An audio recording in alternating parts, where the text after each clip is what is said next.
Hello everybody and welcome to the third New South Wales Family Daycare Association webinar in the PD in Your Pocket series. My name is Catharine Hydon and it's an absolute pleasure for me to be the facilitator for tonight's professional development session. Before I begin, I'd like to take a moment to acknowledge the traditional owners on whose lands we're all collectively on. I'm here in the lands of the Wurundjeri people, in fact, the Woiwurrung people to be specific. And I'd like to particularly pay my respects to elders past, present, and elders of the future, and to pay my respects to the traditional owners on whose country you're all on. And in doing so, we take a little moment to acknowledge that teaching and learning has been taking place on these lands forever. And we continue in a strong and fine tradition. And we stand on the shoulders of pedagogical giants who've taught us how to walk on country and learn how to engage with children and families and help them grow up strong in their culture. And it's really important that we continue to do that. There are invitations for us to do that in all sorts of different ways in our family daycare contexts. As I said, my name is Catharine Hydon.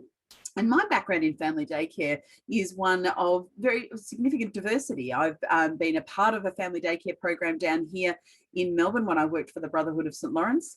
And I've learned a lot about family daycare through my good friend Kim Groth, who's in Queensland, who's taught me lots about family daycare. And more recently, I worked with her to develop some material for a sequel for family daycare educational leaders. So great to be hanging out with you in this time. And can I do a big shout out for all of the work that happens in family daycare with children and families in all sorts of interesting settings around New South Wales. Now, we're on a webinar format today for Zoom, so you won't be able to chat and talk to us, but you can use the chat facility. So I can see that 41 people have already put a comment in there, so keep them going. It's great that you're all participating. We'd love to hear questions and comments and ideas from you as we proceed, so make sure you use that chat function as we keep going. I'm going to share my slides with you, and we'd really like to encourage you to continue conversations and hopefully later on join each other in a conversation on the Facebook page, but we'll get to that in a little minute. I'm going to share my slides with you so that you can see some of the material that we're going to talk about today. Today is an opportunity to talk about self-regulation in children. So I'm sure there's a subject matter that you would really understand and know lots about. So here we go. I'm going to share my slides with you. So today, as I said, we're going to be talking about children's self-regulation in family daycare, and particularly thinking about how we help children to manage stress. So you should be able to all see my presentation now. So I'm going to take you through various slides, and there'll be opportunities for you to think about some of the ideas and content here, and then make sure you keep those conversations and chats going as we proceed. So for those of you who've been part of these processes before, and I know some of you have certainly been participating in the PD in your pocket process, or we've done that acknowledgement of country, so we'll keep going. This is an important opportunity for you to participate in great professional learning. So for those of you who've forgotten some of the components of PD in your pocket, there's a resource booklet, which we sent to you on a specially prepared booklet, which at the beginning of the month, hopefully you've all got that, and you've all had about 2 weeks to read it on your phone or your iPad or your computer. If you didn't receive it, you can go to the link on your screen that you're watching right now, and you can click on that, and you'll hopefully be able to get the resources. And of course, some of you might be listening in the podcast version of this, so they're all different ways of engaging with this PD in your pocket, hence why it's in your pocket. So hopefully you'll be able to engage wherever you are. The professional development component is what you're doing right now. So congratulations, you're all here participating in this. You'll all either be participating in this webinar live, so good evening and great that you're here, or you'll be watching the video and listening to the podcast in a later version, so at a time that suits you. If you're participating live, remember that you can always go to the PD in your pocket page on the website. So hopefully you're very familiar with that. Watch or listen to it later on. If there's anything you want to hear again, or anything you want to share with a colleague, or anything you want to clarify, because there's quite a lot of information that we're going to go through today. The session is quite short, and it should be only about 45 minutes or so. So those of you who are participating in the live session will be followed by an interview. So that's 45 minutes long as well, with an expert on self-regulation. So if you're watching the video or listening to the podcast later, you can find the links to that video on the website. Then for those of you who are participating in it live, there'll be 20 minutes of the components of this presentation that you can ask questions and we can have a discussion back and forth. So we'll be looking at your questions as we proceed, so keep them coming. And particularly if you've got questions that relate to your lived practice, so something that you might have a dilemma about or a question about, we'll do our very best to see whether we can navigate some of those questions. We'll pull them together as well, so we answer hopefully several questions at the same time. After this session, you'll receive the follow-up readings. They're specially chosen for you, so they'll be an opportunity for you to explore the topic in some more detail. And then, of course, you can all discuss it on Facebook, which is fantastic. When you enrolled, you were invited to join a closed Facebook group with other educators and great family daycare people, so you can discuss the topic with them.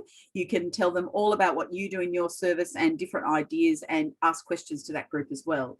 And if you have any questions about PD in your pocket, you can always email New South Wales Family Daycare and ask them a question or two about the work you've been doing or what else you'd like to know about PD in your pocket. So I want to just cover what we're talking about tonight. So we're going to talk about what is self-regulation, the brain and stress, and the 5 steps of Shanker's self-regulation process. So we'll tell you a little bit more about this. The session has been funded through the New South Wales Department of Education's Sector Development Program. So thank you very much to the Department of Education in New South Wales. And I'd like to ask you to start with those who perhaps read the booklet that they were sent. So in the chat, if you can tell us whether you've read the book and maybe there are some ideas or particular questions that emerge from that booklet. And I can see lots of you are commenting on the chat already, so keep those ideas coming. And because you've read about the basics, hopefully, of self-regulation, we want to move to how you actually do it in family daycare. And I know for many of you, there's lots of situations where you've worked with children who struggle with their self-regulation, struggle to be able to make decisions in the moment and manage their emotions. So learning a little bit more about this will help in your everyday practice. And as I said, we're going to cover these 3 items that you will have read a little bit about in your preparation about being here today.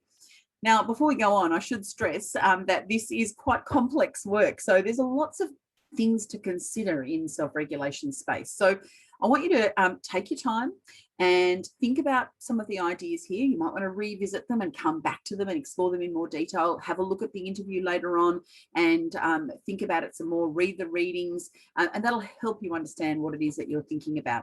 As we go to, you might be able to think of particular situations or children that you might have worked with where for whom these things are really very pertinent and relate directly to the work you're doing. So you might want to sort of contextualize it a bit in terms of your own practice or things that you might have experienced. But again, keep those questions coming because we really want to know about them. And tell us some of the things that you found to be interesting in the readings that you read when you were preparing for tonight. So we're going to now move into a bit of an exploration about what we mean by self-regulation in family daycare in particular, and the idea of helping children to manage their stress. So as you know, and you've been reading about this in preparation for today, there are many definitions and ways of understanding self-regulation. Indeed, some of you may have learned a little bit about that in your study and your preparation to become a family daycare educator. And we've chosen to focus on Dr. Stuart Shanker's method. Now, his method is relatively easy to understand and it's quite easy to adapt into a family daycare setting. So Shanker's self-regulation is a powerful method for understanding stress and managing tension and energy. We are focusing primarily on it as a way of understanding and responding to children's challenging behaviours, something that I'm sure you know lots about. But also, Dr. Shanker also emphasises that it's also important to use the understandings of behaviour well, especially when in relation to our behaviours as educators. So this relates to children, but it also relates to us as we're dealing with situations that we might encounter with children. Self-regulation is concerned with the manner in which individuals deal with stress, something that happens to everybody, in all of its forms, and then how we recover from the energies used in that process. Stress behaviours is challenging behaviours caused by a stress load that is so high that a child is not fully aware of what they are doing and have limited capacity to choose to do things differently or to act in different ways. Dr. Shanker believes that self-regulation, the ability to manage and recover from stress, so something that I'm sure you are familiar with in terms of your work with children, but you may have experienced this yourself, is important, more important than self-control. So managing the stress is more important than self-control. Knowing what happens or what to do in a circumstance where you find yourself stressed, and also to be able to support children in those contexts. So that's because our ability to use the parts of the brain which help us exercise self-control is reduced when we have a stress load. Makes complete sense. So if you just take a very, very minor example of your own lives, when you lose your keys, your capacity to undertake self-control is not as huge, not as significant as when you've in a situation where you can manage stress. So think about your own examples or situations that have occurred to in your settings with the children that you're working with. I'm going to play a video now of Dr. Shanker himself. So some of you actually might have seen him in other contexts or heard of him, but this is a great way to explain what we mean by Shanker's self-regulation ideas. He's going to talk to you about that so you get a sense of what he's explaining and how he tries to explain what self-regulation is. He does it in 60 seconds. It's pretty amazing. So let's see if we can see what he has to say. And again, if you've got questions or thoughts, please put them in the chat as we go. So off we go.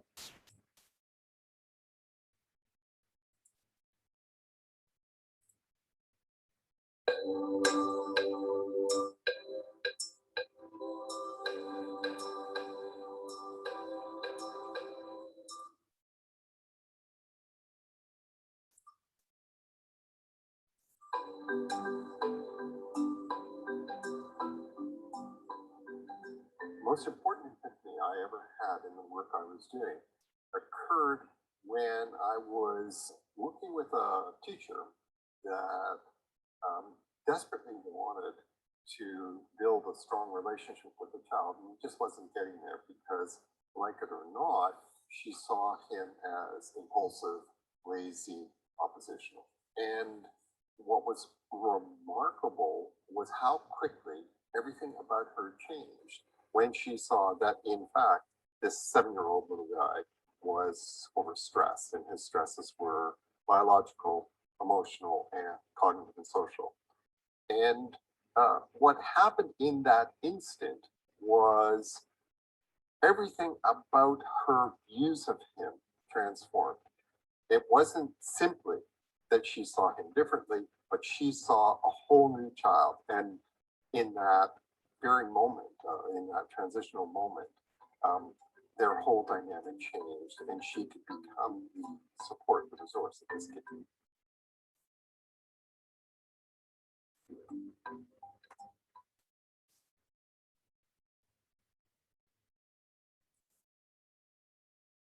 So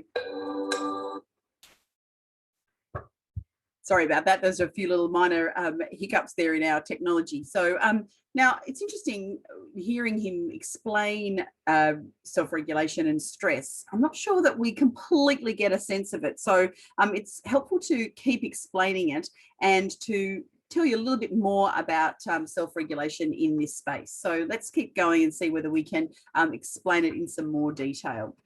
So the base understanding of self-regulation is that children who have meltdowns or exhibit challenging behaviour, something that you I'm sure know about, are children who often are in fight or flight mode.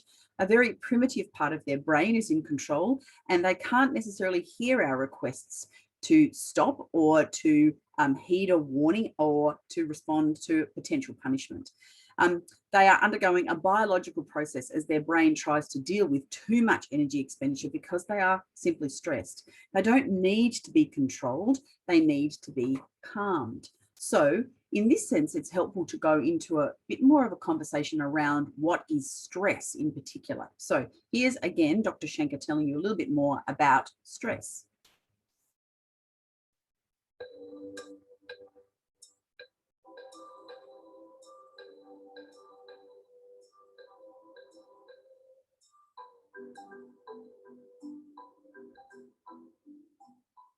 My challenge for today is to talk to you about what stress is in 60 seconds or less.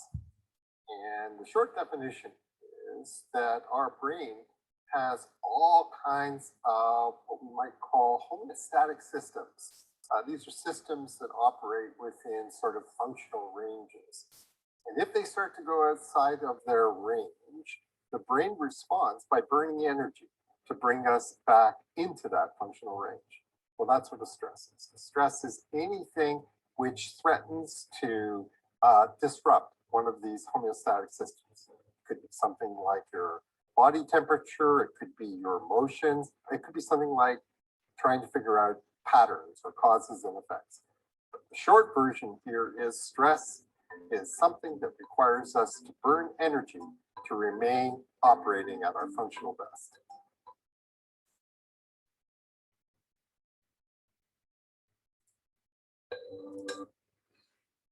So it's helpful information, I think, and I like the reference to burning energy and the association with energy and stress. So to understand Shanker's self-regulation, we have to learn more about the brain. And of course, as many of you know, our understanding of children's brains and brain development has incredibly increased in recent times. So knowing more and more about how brains work is really helpful. Dr. Shanker has adapted the thinking of and the research of Paul MacLean to what he refers to as brown brain and red brain and blue brain. MacLean hypothesized that we have three different brains, each evolving in different parts of our evolutionary human beings. We have a brown brain, the reptilian brain, designed for creatures who lived alone. It worked to regulate their activity and metabolic functions and keep them safe when they were under threat. The next brain, that of our ancestors that developed to make sure that we had self-regulation. We needed this brain to help us with social functions, raising babies, relating to others in a group, spotting enemies, kicking the brown brain into action when threats are spotted, and remembering these occasions for future reference. Finally, humans have developed the neocortex. I'm sure you've heard of that before. The newer brain.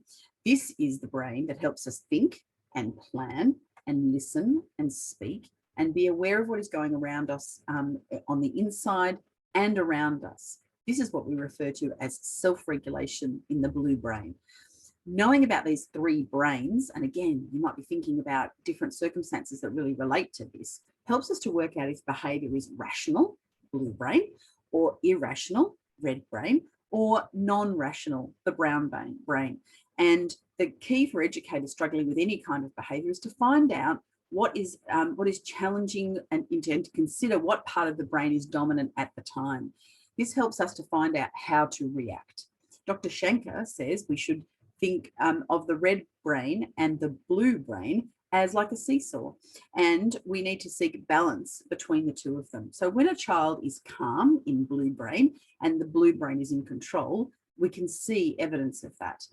The greater the stress, the more the red brain takes over, and in emergency situations, real or imagined, the brown brain is running the whole entire show. And again, this might be really familiar to some of you because you've seen children in these circumstances or indeed have experienced it yourself. So when children are in the blue brain, we're asking them why they did something can help them to learn to make better choices. But when they go into red brain, they act without thinking. Their behaviours are caused, not done for a reason. And when children go brown brain, they will be enraged, inconsolable. And some of you again have seen that, I'm sure, unable to process what they're saying. It's like the children who indeed leave their parents for the first time and enter into family daycare, and the whole experience is incredibly overwhelming. The easy part here is that when a child goes into brown brain, the cause is always the same: too much stress. But often the child will be dealing with hidden stressors, things that are causing the child to burn a lot of energy without realizing it. And there's always more than one stress involved. The hard part is figuring out what exactly those stresses are. Each brain serves as a brake on the other. When a child goes to red brain, strong primitive emotions rule. The blue brain has functions that can turn off the signals of the red brain. The blue brain uses lots of energy, a system deep inside the red brain that monitors blood glucose levels and will shut down the blue brain activity when it doesn't have enough sense to do it on its own. In other words, well-being requires both brains to be working together and not against one another in that circumstance. When children are highly stressed, they're in fight or flight mode. They shift from a social red brain or a learning brain blue to survival brown brain. This makes it harder for them to think, make decisions, understand others, express themselves. And again, this is something that I'm sure lots of you are familiar with, and you have seen children demonstrating some of these behaviours. It is important to, just skip the slide, go back a bit. The self-regulation process helps us recognise the signs that are telling us when children are slipping in and out of blue brain into red brain. Being able to know when this is happening and why enables us educators to help us move a child's brain processes so that they can find stresses invigorating rather than overwhelming. Stuart Shanker says that we need to help a child become sufficiently aroused to deal with challenges, but not so much aroused that they shut down and they become manic. Children eventually have to learn how to self-regulate, how to do those things on their own, how to keep their red and their blue brain in balance on their own. But learning this process is harder for some children than it is for others. That is the real significance of challenging behaviours, and the reason why self-regulation makes a huge difference in how we respond. Dr. Shanker explains that when children are highly stressed or in fight or flight mode, the shift from blue brain to red brain or brown brain, this makes it harder for them to think, make decisions, understand others, and express themselves. So lots of this information is available in some of the readings that you're thinking about. And again, it might be helpful for you to have a bit of a think about some of these in more detail in relation to your own practice. So now we want to take us into a bit more of the details of Stuart Shanker's 5 steps. So again, you will have got a little bit of information about this before, and it is helpful to have a bit of a thinking time so that you can perhaps go back and revisit some of the ideas that we've been talking about. In Shanker's method of self-regulation, there are 5 steps that educators or parents need to know about. And it's really helpful that there's 5 steps because it's pretty easy to remember. So you need to read the signs of stress and reframe that behaviour. Number 2 is to recognise the stressors. Number 3 is to reduce the stress. Number 4 is to reflect or enhance the stress awareness. And number 5 is to respond, to help the child learn to respond to stresses and return to calm. So again, some of those things may be quite familiar to you in your daily practice. You might not have called them those things, but in fact, some of those things will be things that you probably have practiced in your work in family daycare. So when we think of the 5 steps, we normally think of them as linear, starting at the top and moving down to the bottom. So starting at reframe and going all the way through, recognize the stresses, reduce the stress, reflect and respond. But Dr. Shanker likes to think about them in a different way. He likes to emphasize that the steps are probably more interrelated and ongoing rather than starting at one and moving through in a linear sense, that they would probably be things that you were doing at the same time, or you could start at any point and move through the cycle in any particular way. So it's actually quite helpful to think about those 5 steps as interrelated and interconnected. So you might start at recognizing the stresses and move to reducing the stress load, and then enhancing the stress awareness. You might also start with responding with particular strategies, and then moving to reframe the behavior, recognize the stresses, for example. So it's helpful. In fact, this slide, thinking about them like this, is a helpful thing to have handy so that you could refer to it on a regular basis. So for the moment, we will treat it as a linear process because it's probably a little bit easier to get in your head, and we'll call the first step reframing the behavior. So this is where we dig a little bit deeper into each of the steps so you get a bit more of a sense of what we're talking about. And again, the readings that you've been reading and the reflections that you're doing and the potential questions that you have for us will all relate, hopefully, to some of the things that we're talking about in the ways that they are contextualized in family daycare. So treating behavior like this behavior means we punish, and treating behavior as stress behavior means we help. And of course, you all know that punishing behaviour is not an appropriate practice in early childhood education and care in Australia, but we want to make sure that we are thinking about it as treating stress behaviours with ways that we can help children. Another way to put this is to think of children as behaving badly disposes you to think of punishment. So I think traditionally that's some of the things that we think about. Some of you may have been raised in that way. Thinking of a child is struggling to handle something difficult encourages them to help them through their stresses or the distresses. So in fact, learning how to do those things in the family daycare setting helps them as they navigate the rest of their lives. Reframing is essentially changing the way that you think about children's challenging behaviours. We start with a reframing process that educators do this, and we might want to encourage children and families to be a part of this process too.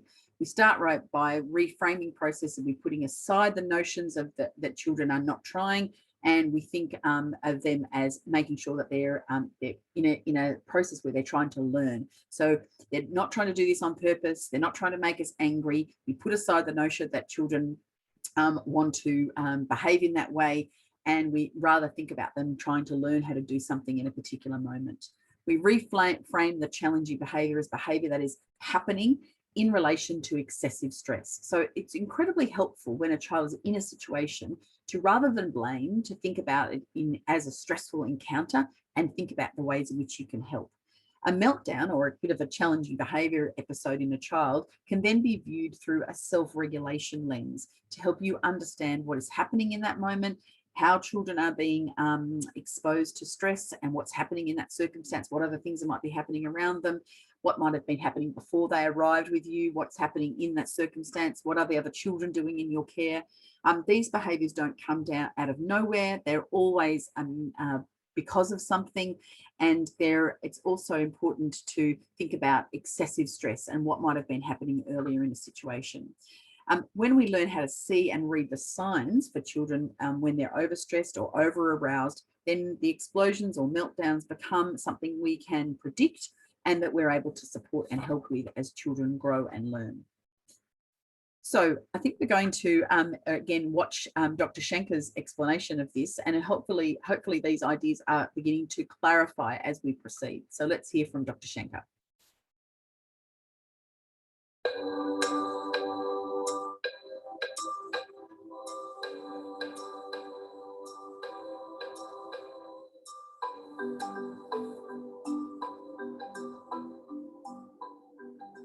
Of all the lessons that we teach at TMC, for me, the most important is that there is no such thing as a bad kid.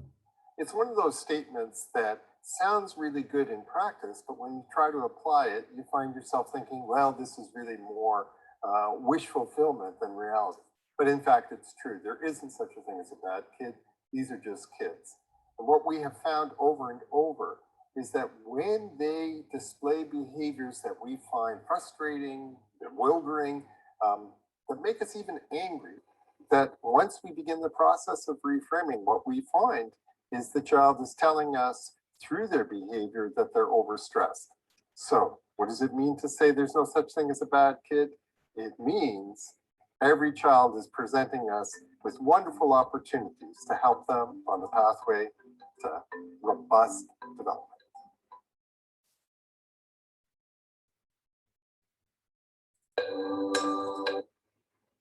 It's great to hear Dr. Shanker talking there about no such thing as a bad kid. And I think that's language we might not use in early childhood education and working with children in outside school hours programs. But I do think that it's a great way of reframing and training our brain in a different way to think about children as in a stressful situation rather than actually doing something deliberately to make us angry or annoy us. So really good ideas there. And it might be something that you want to think about in some more detail.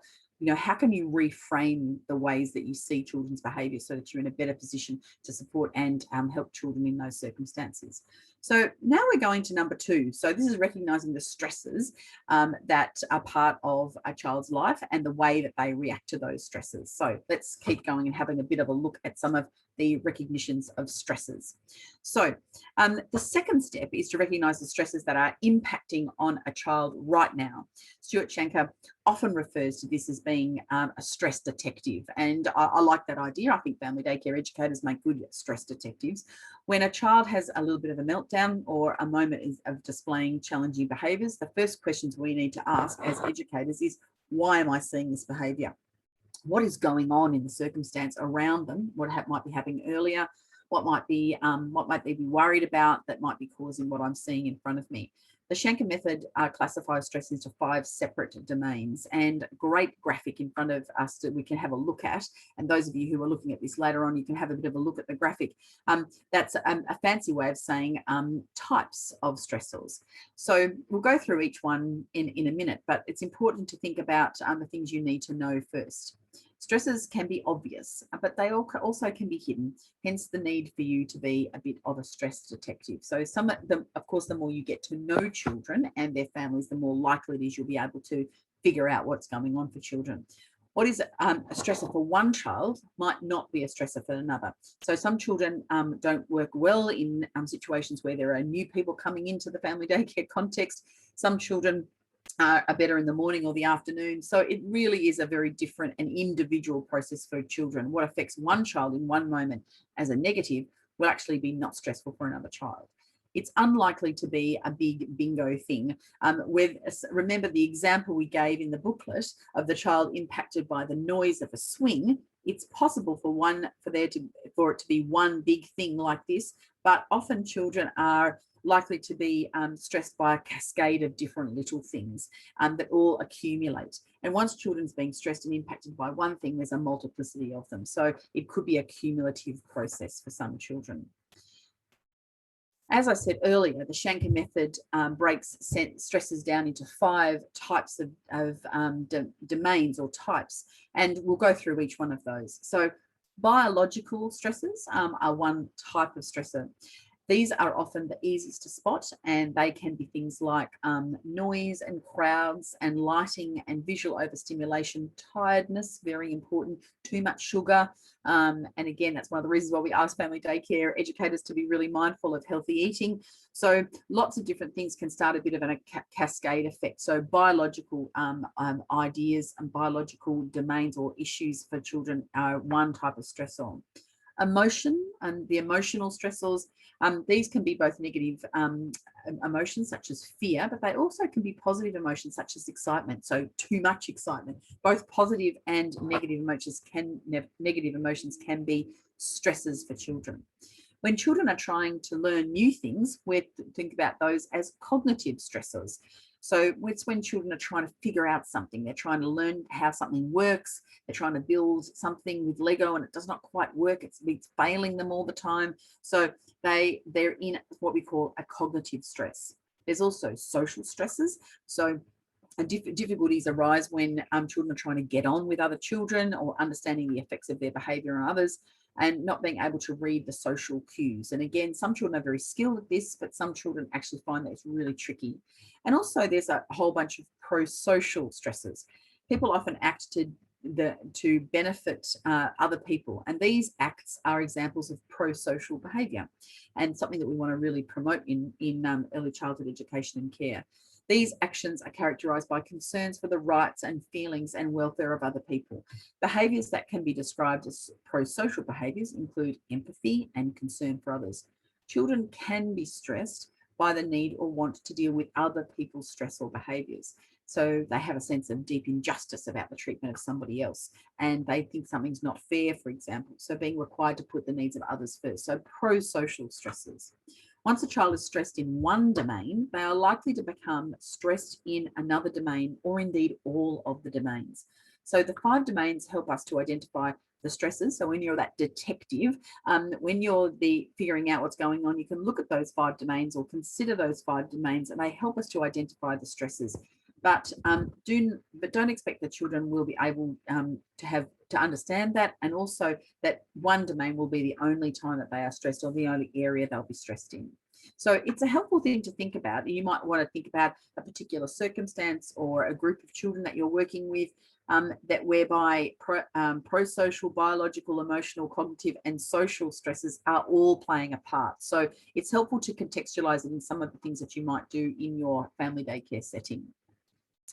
So the third in Stuart Shanker's process is to think about reducing the stress. It makes lots of sense that once you've figured out where you do your diagnosis in your detective work, you want to be thinking about how to reduce the stress, something that family daycare educators do on a daily basis. So once you've worked out what the stresses are in a child, including the hidden ones, the ones that you might not be able to see, again, one of the ways to do that detective work is to continue to talk to families and to build your relationship with them. We need to reduce that stress.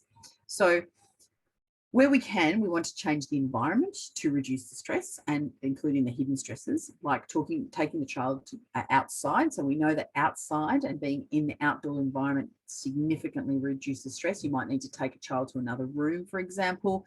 You might like to give the child a glass of water, calm them down. There's also lots of things you can do, such as making sure that you respond in a low voice and a calm voice, self-regulating yourself in order to help children be calm. When a child is having a bit of a meltdown or is experiencing challenging behaviours, it increases your stress levels. So if you've learned to self-regulate, to keep yourself calm over the years, you know what you need to feel okay. So you might want to think about what those things might look like. You might need to walk away for a moment, take a few breaths. You might like to get yourself a glass of water. You might want to do some things that help you to manage that so you don't increase the level of stress in children. A really important idea to think about what stresses you, and then how do you respond to those particular needs of children in that circumstance, as well as helping them to do things that might help them to reduce their stress. Number 4 in this process is the process of reflection and enhancing stress awareness. So this is about us building our capacity to understand stress. So one of the most important things about self-regulation is that we are trying to give a child the skills to be able to regulate their own stress into the future. To do this, we have to help the children realize what they are feeling and how they can figure out what it looks like and feels like to de-stress, to reduce the stress in themselves. There's no point in doing it in the middle of a stress episode. So when children are right in the middle of that, no point in doing it. Only once a child is calm and focused, once they're blue brain, do you remember the blue brain ideas and the brown brain? So once they're back into that blue brain space where they can take charge, they can reflect, you can join them in that reflection. That's how they learn to understand their inner state. They recognize the tensions and energy level. They can probably talk to you as they get a little bit older. They can talk to you about what happened, what were the stresses, and they can help to understand and recognize what calmness feels like, and indeed what they did to help them feel calm in the first place. So, or as they experience that episode. The more they learn about that, the more likely they'll be able to take those into circumstances into the future. And of course, the more you teach a group of children those things, they might be able to help each other navigate some of that space as well. And the 5th one is respond. So responding is indeed part of the things that we would do on a daily basis when we work with children, an important part of the early years learning framework. Responding is different than reducing the stress load. So different to number 3, that process. Once you have helped reduce the stressors in children, once you've worked out what they are feeling like and help them restore their sense of well-being, they'll have more energy. After a huge energy burst, they'll need to move into a restoration process. For each child, it will be different, but it may involve rest, a cuddle, food, water, very important, drink some water, time by themselves, being read to, having some time close to you, having some time away from you. It'll be different for each child. But the more you get to know them, the more you'll know how you need to respond to individual children. Doing the things that you know help reduce the child's particular stress, such as giving them a cuddle, might only work for one particular child. As an adult, all of us have different ways to respond to stress. Some of them are more sensible than others. And it might be that you take a bath, or you have a swim, or you go out for a walk. And some are perhaps less healthy, and that we might need to be careful about, eating a bag of chips, for example, every time we get stressed. Of course, the more we know about ourselves, the more likely we make positive choices, and when situations occur in that circumstance. And again, there's something that we want to share with children. Think about the ways that you manage your stress, and also how the children in your care respond to some of the work that you're doing. And are there other things that you could do or try? And maybe in the Facebook group, you can have a chat to each other about the different things. Now, I know some people use a little bit of a lava lamp, or some people have different, Play-Doh's a great thing to use when children need a bit of a stress release. So think of different strategies that you might be using in your own family daycare context, and share some of those with your colleagues. Responding is about developing practices that enhance children's capacity, not to cope with, but rather to thrive when a situation arises that is stressful, and to figure out what to do when circumstances that are stressful arise in their lives. So it's important these ideas are continually thought about in the context of your own family daycare setting. So keep thinking about them in relation to the things that you do on a daily basis. This is the last slide before the video. And as you can see, another really helpful way of thinking about the habits of self-regulation. So a collection of some really interesting ideas that I would urge you to have a think about. So, for example, look for patterns. Learn how a child is telling others about their own ideas and stresses and things that they will talk to you about. There'll be, for some children, there'll be patterns that repeat over time. Keep an eye on your target. Think about the ways that you are strengthening self-regulation. That's your goal. That's your learning goal. Proceed gradually, something that you would do over time as you get to know children and their families. Get excited when your child begins to initiate new things. So if the child starts to learn about some of those things and starts to take their own initiative, celebrate that with the children. Expect the unexpected. Very good advice. Self-regulation is a process that'll have many ups and downs. So you'll try one thing and it won't work and you'll need to switch to something else. Be wary of using big words. So there's the great ideas here. Big words have many elements. So when you say something like calm, there's a lot more to it than just that situation. Don't go too metacognitive. So communicate at a child's developmental level. So you'll need to make sure that when you're talking to younger children, you use ideas and concepts that they're familiar with. But if you work with children who are 8 in your service and they're in family daycare after school, then you'll be able to have a different conversation with them. It's never too early or too late to start learning about self-regulation. So work with children at all levels in relation to those ideas. Consider whose trajectory needs to change. It could be yours or it could be children. So a really important concept in your reflective practice work. And take it personally. Your own self-regulation is an invitation for a child to also self-regulate. So doing this together with children and learning together is a really important process that will help support children to grow and learn. So again, some of these ideas might be really interesting for you to ponder in more detail. And I think some of those ideas and strategies will help you figure out what might be happening for particular children at different times. So one of the things that you might like to consider is think about an episode or a situation that you're currently working with and think about some of the ways that these ideas apply to your particular circumstance. So that's the end of the presentation component of this evening's PD in your pocket. We're about to go now to a video that I'm about to show you goes for about 45 minutes, and it's an interview with Dr. Susan Hopkins, who's the Executive Director of the Merit Centre. And in 2012, Dr. Shanker founded this centre as a self-regulation and information centre. Dr. Hopkins is passionate about self-regulation and how it can help educators. She's been interviewed by education and care sector journalist Lisa Bryant, so who some of you might know. This video is in the PD in your pocket webpage, so you can look at it later and separately to the presentation that we're being a part of today. So I'm going to share those with you.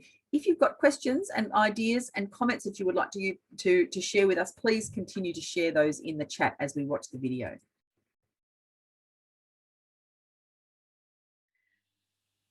Hello and welcome, Susan. I have with me today Susan Hopkins, who's from the Merit Centre in Ontario, Canada, coming all the way to us from Canada. Susan, can you just tell me a bit about yourself and a bit about the Merit Centre? Sure. So I am coming from Canada, and I'm the executive director of Dr. Stuart Shanker's organization. And many in Australia, definitely across Canada and other places in the world, know of Stuart as the self-reg guy, And so I first met him about 10 years ago when I was in the Northwest Territories of Canada. So that's the very northern part. And I was early childhood and kindergarten coordinator for this area of Canada, and was looking at a kindergarten curriculum and reached out to this fellow interested in, that was doing this research on self-regulation. And that's how I first met him. And it's what drew me here to Canada. But I've been an educator, I've been a teacher, I've been a vice principal, I've been an inclusion coordinator. I was the early childhood coordinator for the Northwest Territories, which is where I got a huge respect for all of the work in the early years. I've taught in post-secondary. I'm also a mom, and I'm at home like many of you watching, probably all of you.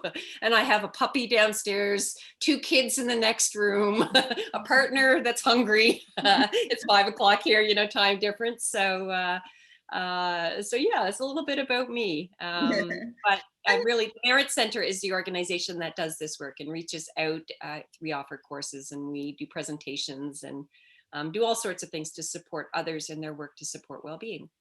Susan, with all that background, what was it about self-regulation that first attracted you to it? Like, obviously, with early childhood, you thought it spoke to you as someone deeply meshed in the early education and care sector. Yeah, well, I have to tell you, in the late 90s, and I mean, I did a lot of years in inclusion, which is really child development. Okay, so, and I thought I knew what self-regulation was. I talked about it, I wrote about it, I met with parents about it. But it really wasn't until I started immersing myself in the early years that I realized there are actually different definitions of self-regulation. And the one that I had been working with all along was more like a manage yourself, self-regulated, manage your emotions, manage yourself, make good choices, plan, these sorts of things. It was more along the self-regulated learning kind of understanding. And there would be children that I would look at and I would know there was more going on, and I always was able to sort of look at them with soft eyes. An elder gave me that language, with almost always able to know, even if I couldn't figure out, there was something more going on. I was a troubled kid myself, right? An at-risk kid in a lot of ways, especially in the teenage years. But there were things that I couldn't resolve. And all of a sudden I discovered Stuart Shanker and the idea of psychophysiological understanding of self-regulation, which is about managing stress, not managing behavior, right? It's about understanding ourselves and relationships and managing stress. And it was just like light bulb, light bulb, light bulb, light bulb, light bulb. And I reached out to him. And, I started learning more. I worked with him on and off in different ways for 5 years before he said, come and run my organization. So it really spoke to me because it answered questions. It helped me make sense of my teenage years. It helped me figure out, how to look at the children that struggle differently, how to look at others differently, how to, it started to give me some of the hows, but also tons of hope. So that's what drew me in. I can understand that. I've got an adult daughter who acquired a brain injury a few years ago, and the more I've been reading about it, the more I'm going, oh, now I can put that into practice here, or now I understand what's happening there. Yeah. How would you describe self-reg in your own words? So self-reg, like a kind of an encapsulated explanation. I've listened to a lot of Stuart's videos where he says, I'll explain this in 60 seconds. And at the end of it, I'm going, no, you haven't. It's so challenging in a way. And I'm not much better at, it's really a difficult, in a way it is easy to nutshell. He nutshells it as understanding how we manage stress. Right? So it's how we manage stress, the energy involved in managing stress, and how we recover from that. But that can sound like here's your 10 steps to, try some deep breaths. And it's really about the science understanding of what's going on in the brain and body. And I like to think of it as imagine that you have the Fitbit of the future, or whatever smartwatch, you want to imagine that it can read your heart rate. Okay. So heart rate is an indicator of stress. So increased heart rate is an indicator of stress. But let's just imagine it could measure when your brain goes into a fight or flight response, when it goes into freeze, when it's in learning brain, when your nervous system is being cued for safety. When just imagine it could read the neurotransmitters of stress And so somebody's sitting in front of you, your child has just, yelled at you, I hate you, and you look at them and you're hurt and you're mad, and then you're yelling back. But you could have this Fitbit and you could see into their stress response and yours on top of that, right? And so it's like this way of looking at beneath the behavior, to realize that there's more going on, and to focus on what's beneath the iceberg is another way of thinking of it. So, I mean, a nutshell of it is really about managing stress. We look across 5 domains. We think about the biological, the physical stuff, the emotion, the cognitive, the tax time comes, the social, being in a room with too many people, not being with people when we really need them, the pro-social, taking on the stress of others, worried about what others are thinking. And that it's also about all of that. And then it's this whole restoration side as well. See, I'm not much better at nutshelling it than he is, but that's what it's about, right? And it's tons of science, but it's really about trying to figure out how to live it in your everyday life. So to become aware of your stress, think of it like, a sneeze is coming on. Notice it's coming on. Nobody else knows that, but recognizing what you need and what to do for yourself in that moment. And how would you explain the difference between the Shanker self-reg method and more general self-regulation? So first of all, there's at least 447 different definitions of self-regulation. So when I do workshops, I'll often ask people, what's your definition of self-regulation, and get them to write it down. And I make it safe for them, because it's not, if you write one that's different than mine, right, which is about managing stress, and the energy that gets gobbled up to manage that stress. And when I say energy, I don't mean woo, I mean glucose, right? So the glucose is our primary mode of energy. And then we have some backup energy that we can tap into, and then to recover from that. So the recovery is the real key, right? But most of those definitions are self-control. So it's about managing yourself, managing your emotions. It can be about social emotional learning. It's not that these aren't important, but they are different. So a lot of honestly, most of the approaches to self-regulation are either fully in the self-control or a lot in the self-control, right? So they assume everything is make a better choice, make a good decision, take accountability for your actions, try harder. It has more of this sort of side of things about it being about suppressing an emotion. And that's all fine and dandy when we can. But you and I have both had those moments in our lives when we couldn't hold something back, right? You scoot to the fridge for, your I don't know, your chips or your chocolate bars, or your too many glasses of wine, or you yell at somebody that you don't really feel angry at, or you get really emotional over something small. We've all had these moments of things just sort of happen to us. And again, if you could see the Fitbit of the future, it's not just the idea up here in this part of the brain, right? The prefrontal cortex. It's not just a decision. It's a reaction. It's a body. It's a reaction that's happening. That's like laying a platform especially when we feel unsafe, but when we feel depleted, all of these sorts of things. So it matters, because if you go with the self-control sort of definitions, when somebody is not self-regulated, so that means have their energy and tension balanced, they don't work, and you end up feeling worse about yourself. You tried 1,000 times, you try your behavior management, and you're ready to pull your hair out. Versus the other way, if you look at it with soft eyes, you realize this is about a dysregulated stress system. It's out of balance.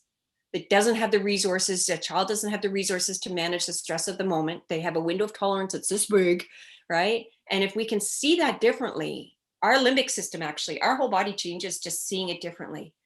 And their brain picks that up as a sign of safety. We can literally change it just by seeing differently.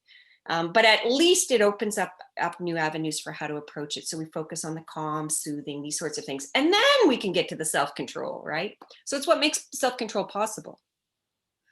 So why is it so important in terms of children's behaviour? And just before you answer that, or in the process of answering that, can you give me an example? Because I've found when reading about this that it was the examples of when a child was having a stress reaction, etc., that made the most, that explained it most clearly to me. So, it really matters because I have asthma. And if I was to, in your, in your early childhood center, or in your child day home or what have you, and we were all out going on an outing, and I told you that I was tired or having a hard time breathing, my asthma was bothering me, right? You'd respond with, my puffer, take a break, or let's all of us come around, right? You'd never for a minute think I was trying to give everybody a hard time. Okay. And so it's interesting with things that we can see on the outside. We're often really great at the kids that we know. We can have an understanding of something more going on, right? Whether it's something like asthma or visible, something visible that we know is different. But children around behavior, we tend to think of it, we're really good at seeing with very soft eyes until about 2 years old. Oh, we know they start having a total meltdown, and we know, oh, they're tired, right? Oh, you need a nurture. And around 3, we start to think they're supposed to just know, right? And oh no, it's a choice. And no, they're crying because they want to get their own way, or and when we're, if it truly is dysregulation like we're speaking about, which you can pretty much count on it is if all of your traditional strategies don't work, right? Then we have to see them with that same generous, that equity spirit, that they're not trying to choose this. They don't know what to do. It's happening to them, right? So I think of an example with my daughter when she was, I don't know, 4 or 5. She had a really, really bad bike accident. Okay, so this isn't a misbehavior in a way. It's you can apply it to misbehavior, but you can apply it to other things too. So she had a bike accident that she skinned her knee, and it wasn't really bad. It was just, she had a really, a good wipeout. She comes, she was outside in the yard and just in the driveway, and she comes in, and I had a friend there, and my mom, who she's passed away since, but who was alive at the time. And so Sienna comes in, and she's just and my mom, who used to be a nurse, is like, oh, get the clean it out. And my friend who's there is like, oh, you're deaf, girl. And she's like, ah! Right. And nothing I can do is calm her down.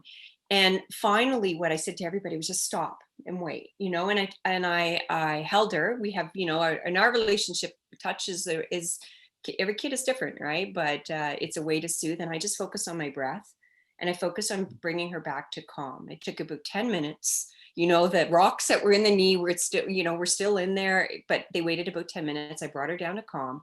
And then I can get her thinking brain on, and we, we figure out how to clean the wound out. So another one might be, sorry, I'm just going to, I thought I had that off. So another one might be, I think of this little boy that, got in trouble at a child care center while I was there. And he actually didn't mean to get in. He wasn't in trouble, but he thought he was. He threw a Frisbee. I was there to observe this little boy this one day.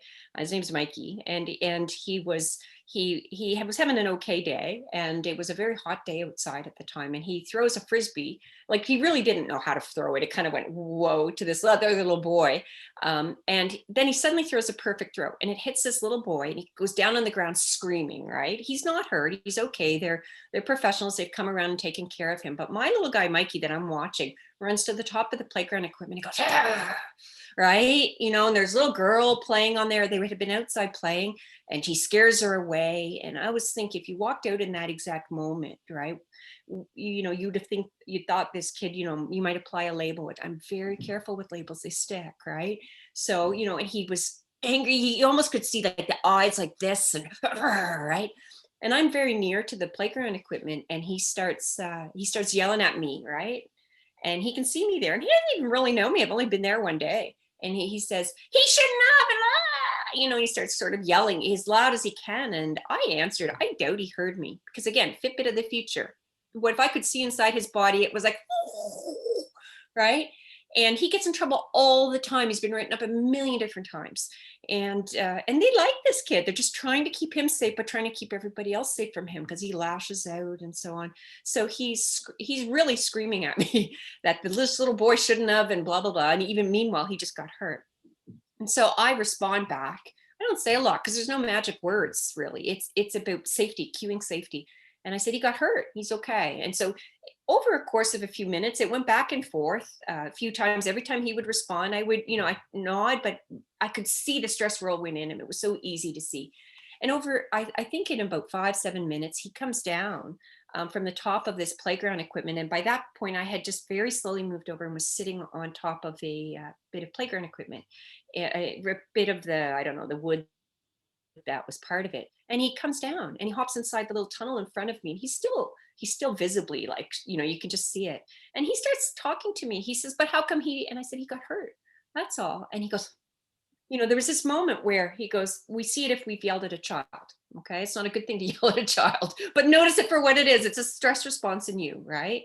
And so how can I not do that next time? Well, it can happen the other way. He suddenly got this cue of safety. He hops out and gets the incident report. He hops out and goes over to the picnic and brings me over this incident report and says, here, can you write that here? Like this magical moment that turned around from this little boy, and just So by saying he didn't realize that the other child was hurt. That...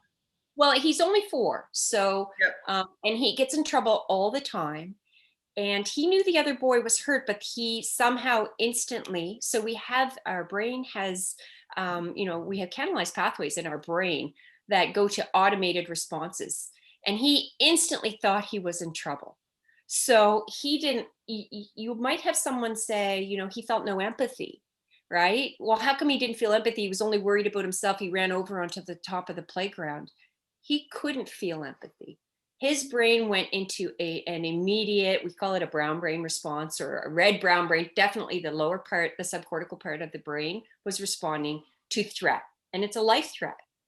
So when we go into that stage, we have flat affect. We look like we don't care about others, but it's a survival thing that's happening in the brain. So he really didn't understand. He just instantly thought he was in trouble because he had thrown the Frisbee. Like he knew he threw the Frisbee and hurt the little boy, right? So, but what's interesting is his response is instant. I'm in trouble. And he gets really aggressive, and how to bring it down. And we can do that. We can do that with the tone of our voice. We can do that with the body language. We can do that with just sitting and being with sometimes. Sometimes we do that by, going for a walk, getting a little bit of movement. When a little bit of movement happens, the muscles of the upper part of our face are part of what sorry, I need a COVID haircut, are part of what the child can read. But we can do it it's the same thing I did with my daughter. She needed soothing. So I was soothing enough that he felt safe.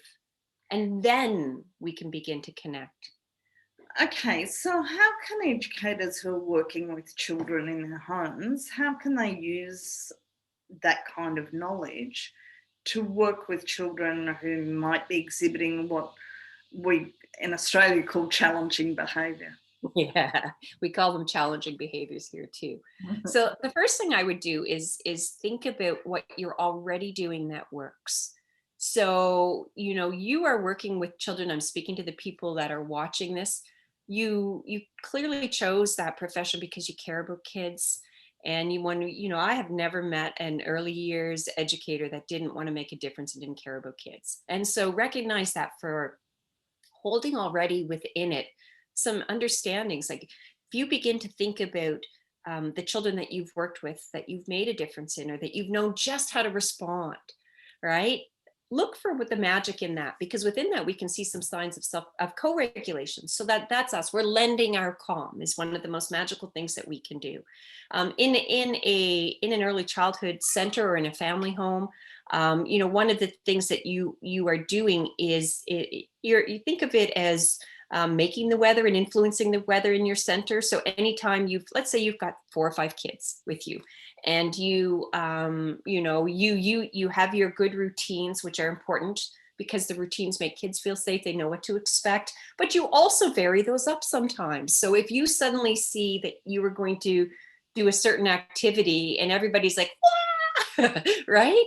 Any moment that you've ever said, okay, I think we need to go outside and, take a little walk, or you've played a game to dial down the tension, right? Or maybe it's not always about dialing it down. sometimes you need to rev it up, energize a little bit. You're seeing everybody, right? What can I do to get everybody feeling better? Music. So the use of shared singing, the telling of a story, but in a really engaging way. Following the child's lead. So, play-based learning and child-led learning is really compatible with self-reg. And so often in the early years, I'm not sure where your folks are on your, I know the document in Australia with becoming Belonging yeah, and- I actually studied your document and it was lovely. And we actually got permission to use some of that in the one that I created for the Northwest Territories. And it's a lovely way because many times in education, we're thinking of becoming, right? Is it being, belonging, becoming? Is that right? Being, belonging, becoming. Yeah. If you really think about those elements, and so I'm not sure if that's still the language you're using, but how important is that? If you take moments to focus on, it's not, I always worry about the schoolification and the I don't know, we don't need worksheets in the early years. They need to connect and, and have shared purpose and really listening to children's lead. Like if you begin to look at I once had worked with a group of early childhood educators, and this one educator said to me, the kids are driving me crazy. They're finding these dust bunnies. They found a dust bunny underneath of something, a table or something. And so they're becoming obsessed with the dust bunny, and then she can't get to her work. And one of the other educators so brilliantly said to her, make the dust bunny your work, right? And so she did. She built this whole, and she was that intentional learning, dropping things into their learning, listening to what they're working on, what they're curious about. And all this stuff came out of a dust bunny, right? The thing that she thought was causing the behavior problems. She missed this opportunity of, no, there's interest and there's so much learning that can happen in that, right? So I would, I'd really think about your understanding of play and play-based learning and the relationships, and child-led wherever possible. B, recognize that there's a weather system in your space, right? Try to encourage as much independence as you can. If one of the kids wants to help clean up, this, it's not always when I say, it's when they say, right? When you have problems. Another, ideas that I have a friend that talks about the muddy boot rule, where it is that, if the child keeps coming in and bringing the muddy boots in, and it's disrupting the start of our day. And so he made it he calls it the muddy boot rule. He says, oh, how cool, we've got a problem. Look at this mud stamp, in this floor. Where'd this come from? And they try to problem solve it together. So all of these are sorts of things about pedagogy and the teaching and learning and the relationships we build. But that at the same time is self-regulating, right? Because you're not trying to run them, manage them. You may have to, you're still the adult in the room. There's moments you're going to have to do that, right? So it's not a free-for-all. It actually has boundaries. But if you're looking at everything you do as opportunities to teach them about, to express who they are, to, those moments of being present, the being stuff, as well as the becoming stuff. And bringing that all together, that is actually nurturing the layers of self-regulation. They're learning who they are as learners, who they are in the world, that their voice matters, that they can have fights with friends and still, make up and repair those relationships, that they can, that they can feel it like a sneeze coming on. They're getting really, really wound up. You could create a little cozy corner, which many of you probably do this, right? You have a corner where they can go, and it's not when you say, it's not a reward. It's that if that's what you need, you go there, right? So those are some of the ideas, like definitely thinking of your environment. Is it overstimulating? Like not everything needs to be bright red, blue, and yellow, right? Bringing nature in can make a difference. It should feel like it reflects the identity of the kids who are coming into your home or into your center every day. And there are creative ways to do that. So one of the things that's happening in Australia, and I'm sure it's happening worldwide, is that our educators are dealing a lot more with children that have sensory issues and also children that are somewhere on the autism spectrum. Is self-reg, can we use our knowledge of self-reg to help these children in any way? Yeah, absolutely. And you can thank them for how much we know about self-reg, because a lot of this, these understandings, a lot of this work has come through. Well, Stuart had a center for autism at York University. So my boss, Stuart Shanker, and we, I mean, we have team members that are they're on our, there's about 50 of us, but it is a part of the work that we do. And the reason that we've learned so much of working with children with autism. And I would add, in my part of the world, where I worked in education for 10 years, there's other with, FASD, for example, and ADHD, and, we've worked with anxiety as well, but autism in particular helps us has helped us a lot in understanding self-regulation. Because while every human with autism, on the spectrum, is a different experience of that autism. It's all about stress. Stress is a big part of it. So in the sense that it can exasperate and exacerbate. Sorry, it's supper time here. My cat's meowing at the door, and the dog's downstairs.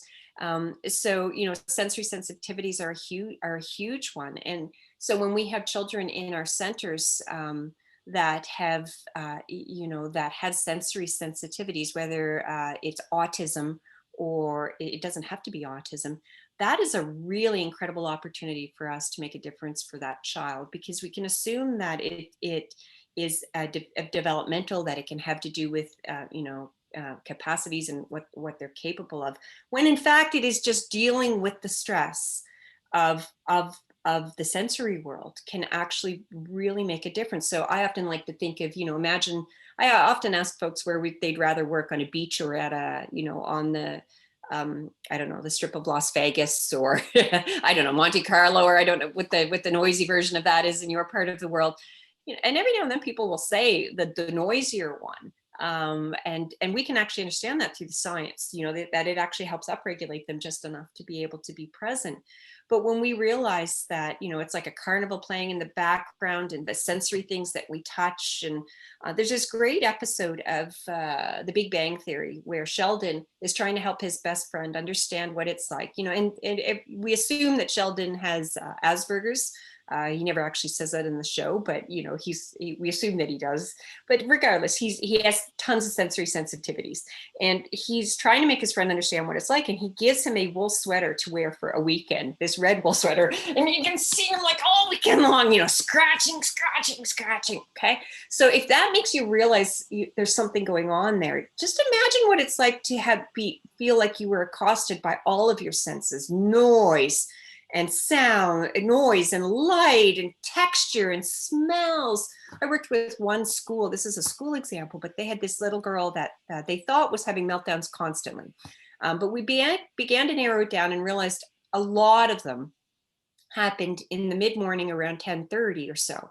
And with some investigation, we realized that the cafeteria was an olfactory, so a smell, hypersensitivity. The cafeteria, because in where the center was, there was, or where the school was, there was also a high school. So it was they were cooking every day at that time. And she had an olfactory hypersensitivity she didn't know she had. And it was an overwhelming thing for her. I hate my feet on flat pavement with a dusty feel.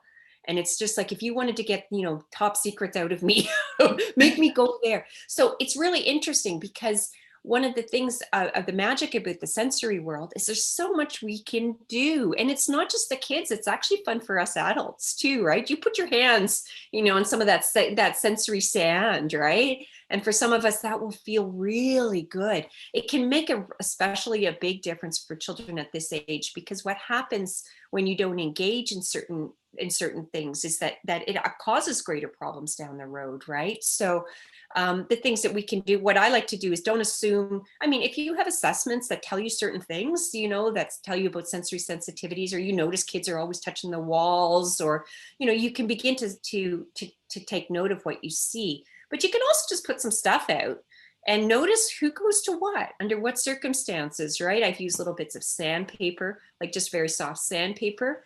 that, a child is, if they're always rubbing, trying to touch something, if the kids that always have something in their mouth, right? It's that's telling you something about the child. If you're using your sand, you have a sandbox. Start. What else can you add to that? Think about, the way that you use light. So it's not always about quiet light. Maybe having different areas of the room have different kinds of light. Using things like the beanbag chair, and like noticing the things that actually add, when a child is sitting, for example, in something that's a little squishy. Are they a little bit better? So you're beginning to think of yourself as a stress detective, and think about this is just healthy development. It doesn't have to be clinical, right? So you've got a little guy that's you're having a really hard time with. Start looking for whether there's a diagnosis or not, and we have to be cautious of assuming there's a diagnosis, right? Because there's other things that can explain that, right? Sleep deprivation, for example, can mimic lots of the characteristics. But start looking for when he is okay or when she is okay. Oh, look, when they're over there playing with this or that, they seem relatively calm, and even I like looking for happy. Or he always, when he's upset, he always finds his way to that particular cushion. Okay, what could it be about that cushion? And you'll often think about something sensory, or this part of the room, and oh, I noticed that's dark. Okay, that's telling you something about, might be telling you something about this child. My little Mikey, when he went to the tunnel, told me something about him, right? So he was trying to block out the social or the light, or, there's a number of things. They always had the hood up. So you're kind of looking for, what might this tell me? What can I try? What can I try? So you probably have some good ideas on that one too. Yeah, I certainly know with my daughter what works and what doesn't. Okay, can you just give us a short explanation about the brain's role in this and the types of the brain? It's something that on your website and in literature, etc., I'm still not fully understanding. So if I'm having that problem, I'm imagining our educators will too. Yeah, so self-reg is, it actually synthesizes. That's what's unique about Stuart Shanker's work, is he synthesizes hundreds, probably thousands of bits of research that he combs over. I mean, he was a distinguished professor of research, in philosophy and psychology, and really focused on the early years for decades. So it involves lots of different research that's coming together and trying to make sense for the world of human development. And but there are some core bits of science that are part of the underpinning. So, in self-reg, we have 5 practices. It's reframe the behavior, recognize stress across 5 domains, reduce the stress, so dial it down, reflect, so that's about enhancing stress awareness and interoception, and respond, which is about restoration, really. It truly is. And so, but when we think about the brain, so remember, it's that psychophysiological understanding of self-regulation. So brain and body, okay? So it definitely involves the brain, but I don't want you to lose the body in the mix of this, because that is actually a part of it. When we're completely like this, depleted and have absolutely no energy, or when we're feeling great and all of a sudden we crash, right? Understanding the physiology, what's happening there, is really, really important. We look at Thayer matrix, the energy tension matrix for that, and it can explain the kid that has a really bad day. He comes in that day and you already feel he's going to have a bad day. I will get to the brain. I know you asked for me to be short, but I want you to make sure you remember the brain's connected to the body. It comes in, we sense it.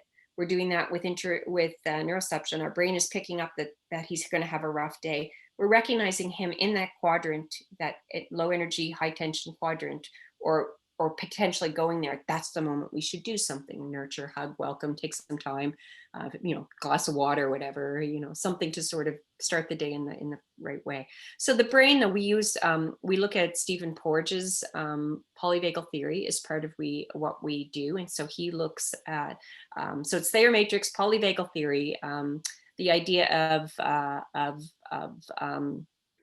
the interbrain, sorry, my brain's going, which is about the relationship, and it's so like a Bluetooth connection between us and others and kids. That is really important part of this. Why it's not within individuals. We're always part of the equation. And then the triune brain, which would be the four big ones. There are others. Peter Gluckman, who's from your part of the world, did mismatch theory, for example, which is definitely part of this work as well. But those were the real four cores.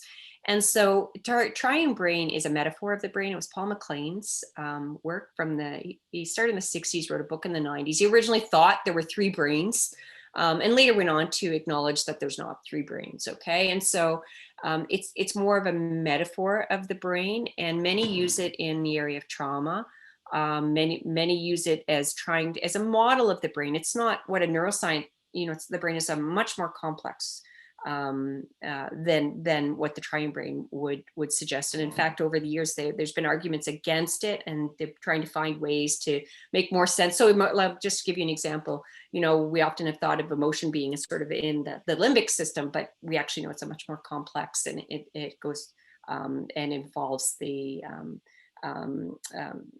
prefrontal cortex and the neocortex as well. So we know it's more complex, but we use this model of the brain almost like a story of the brain. And for me, as somebody that's really not interested in being a neuroscientist or an academic, even though I'm part of research and things, I like to try to think of how it makes sense. And this model helps me make sense.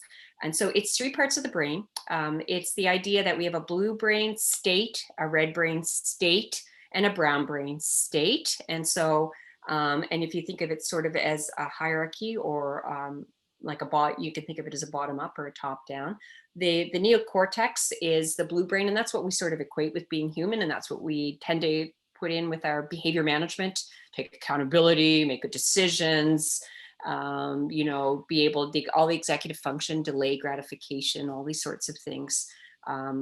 Language development, and it's the newer part of the brain. It's the most recently evolved part of the brain, and it's logic. Okay, so it is the part where we can think through, and evaluate, reappraise, all these sorts of things. Then we have the red brain, the limbic system, which is the home of fight or flight. The cue for that, the amygdala. We have two of those, and but it's a lot more than just that. And it's not just looking for threat, which we've long known. It's sort of always on guard, even when you sleep. It's also looking for signs of safety. But it's also the part of our brain where we connect to others. It's the limbic system. It's the part of the brain that if I got really mad at you right now, and you saw me get really mad, or you might have the same response. Your brain might pick up and mirror that same response. In an early childhood center, if you have babies, one starts to cry and the other starts to cry. It's not that they're feeling empathy for the other. They don't actually have it. They're not evolved. Their brain's not evolved to that yet. They have their brain is having a stress response. They're picking up and mirroring the stress response. So it's what connects us to others. It's how anxiety can spread through a room. It's also how joy, when you do your songs, for example. I love songs. And then there's the brown part of the brain, which is the reptilian brain. So it is the oldest part of the brain, and it really is.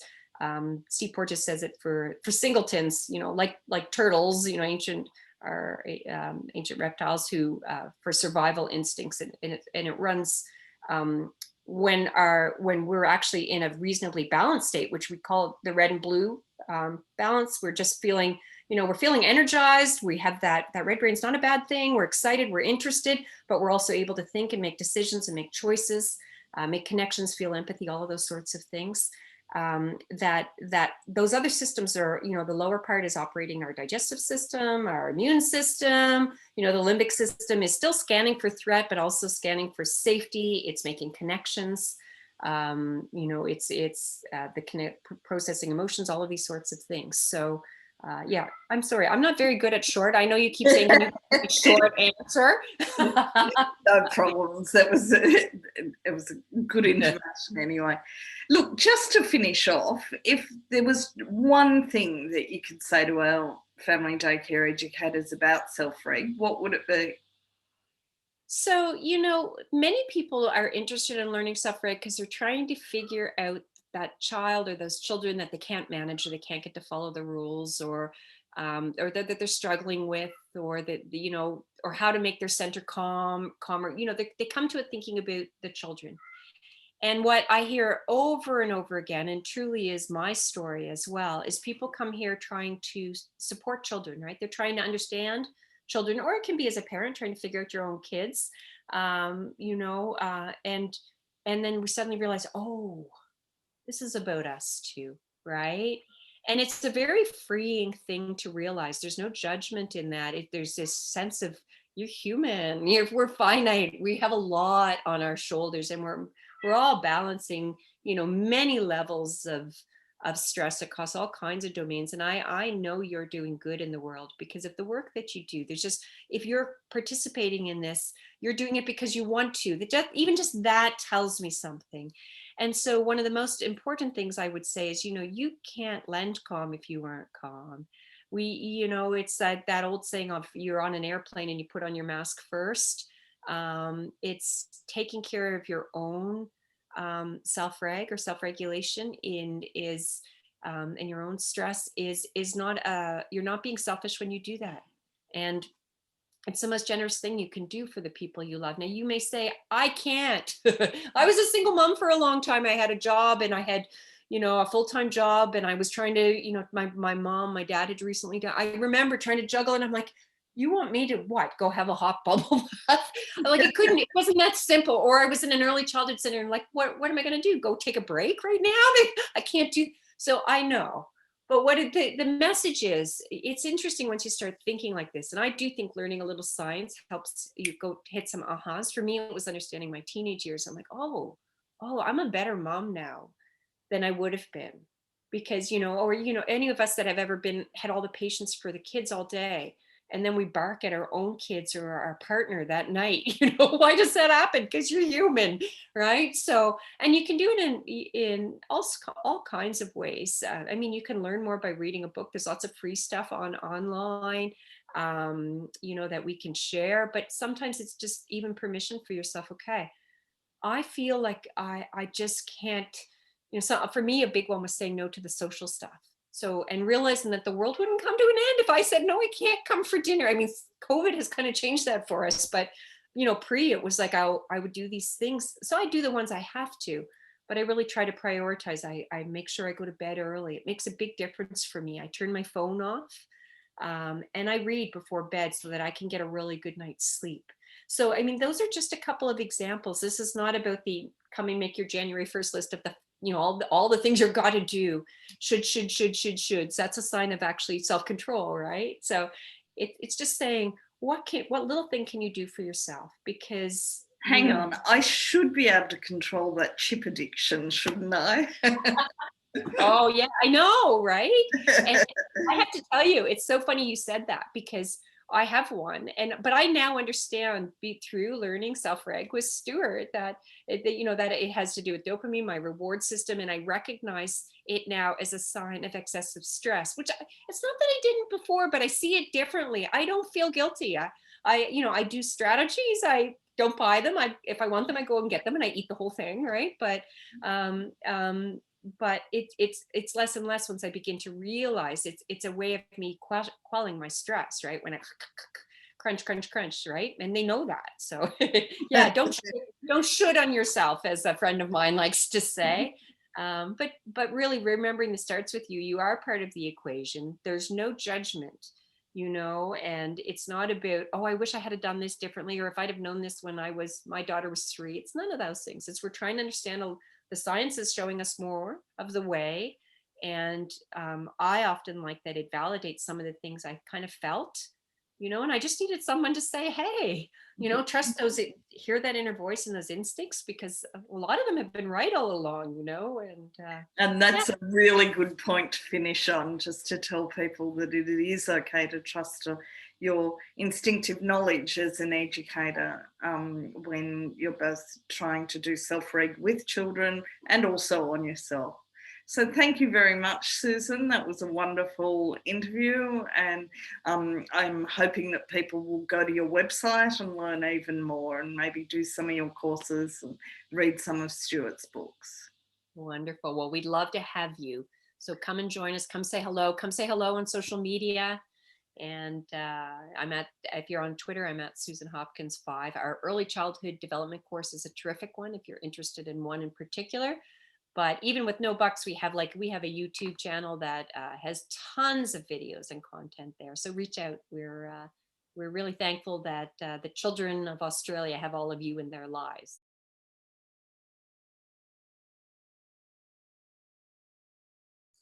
Well, hello everybody and welcome back. It was great to see that video, and wasn't it fantastic? Lisa asked some great questions there, and we got such rich ideas around how we understand self-regulation in the early childhood education and care setting broadly, but very specifically in family daycare. And it's also really interesting. There's a couple of things that I just think are really helpful to highlight. One of the things that I think is really important in what we heard just then is about this idea of looking after yourself and really making sure that your own self-regulation and your own well-being, your own calming strategies are part of the conversation. So make sure you take a moment to think about what's going on for you.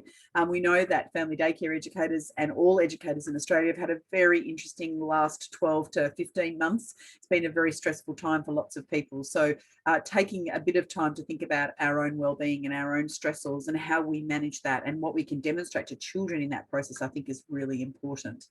There's also a couple of other things that I think are really helpful just to note.